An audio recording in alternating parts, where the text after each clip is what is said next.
What are we doing, ladies? We're going outside to play in the snow.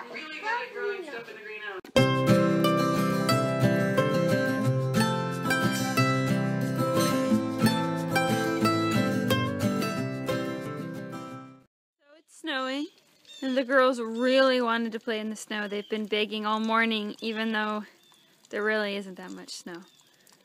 But we're gonna do our best. Micah says she's gonna build a snowman. I don't quite know how she's gonna make that happen, but we'll try.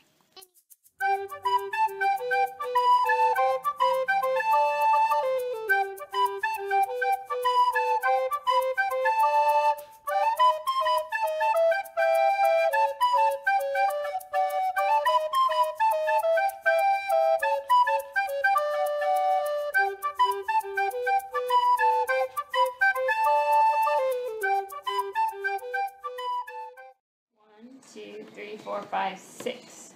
What six look like? This one. That's right. Good job. 1, 2, 3. Aw, try again. 1, 2. Good job. What does 2 look like? That? No. Like Yep. that. Remember? Yeah, I think I got it. It's yellow again. It's yellow.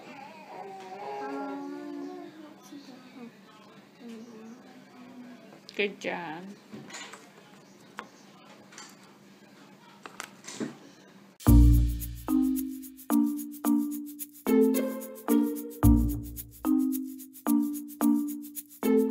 You go get glasses.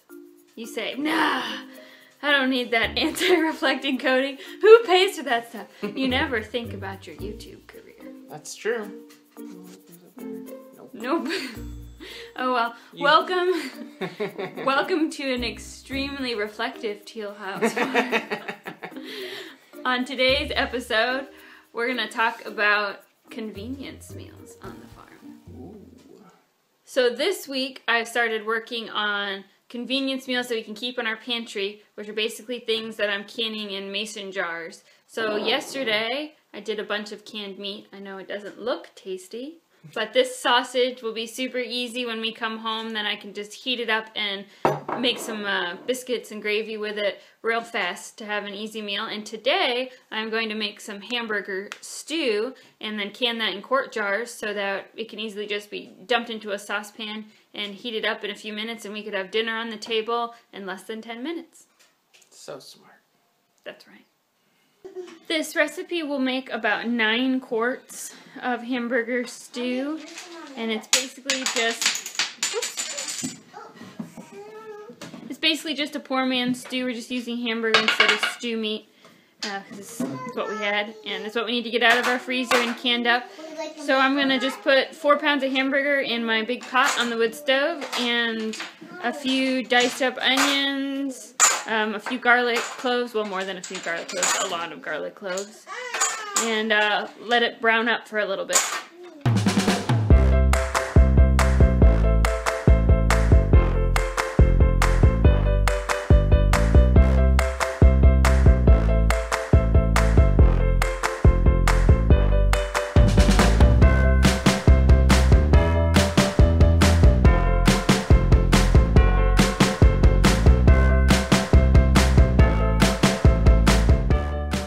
Peppers that I want to use up, so I'm going to throw those in there too.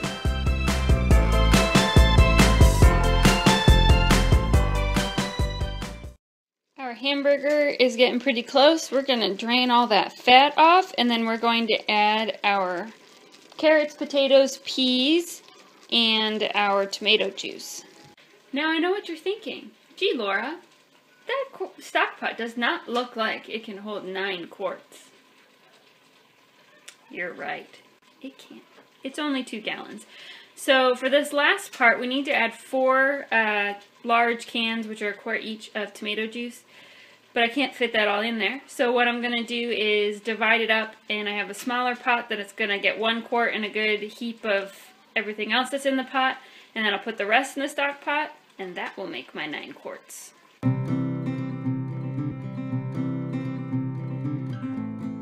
As a side note, I've been saving all of my fat from pork and beef when we cook it up. I'm going to try clarifying it all and then trying to make some soap with all this hardwood ash we've been creating. So we'll keep you posted on how that goes, but I'm excited to give it a try later. I'm a little new, well, brand new at pressure canning this year, and from what I've read and what other people have said on their vlogs, that if you add a lot of spices to things, some of the spices can turn bitter or weird flavored while they sit on, through the canning process, I guess, or while they sit on the shelf. And so I'm going to just stick with adding salt and pepper to this, and then add probably some rosemary or some seasoned salt whenever I open a can up to eat.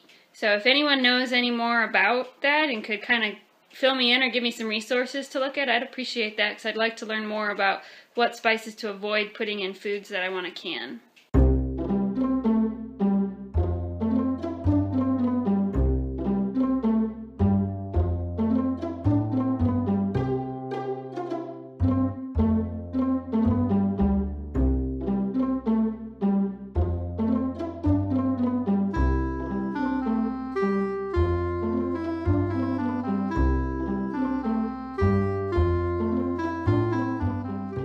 Have it, the finished product right out of the canner.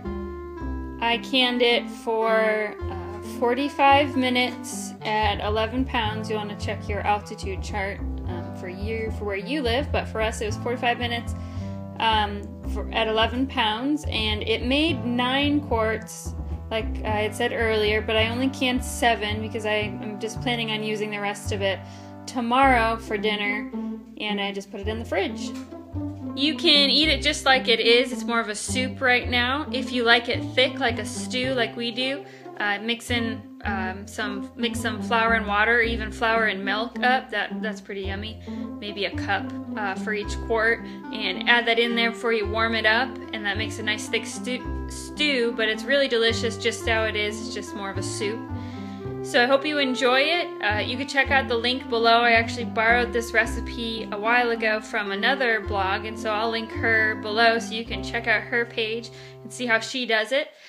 Thanks for watching, and we'll catch you later.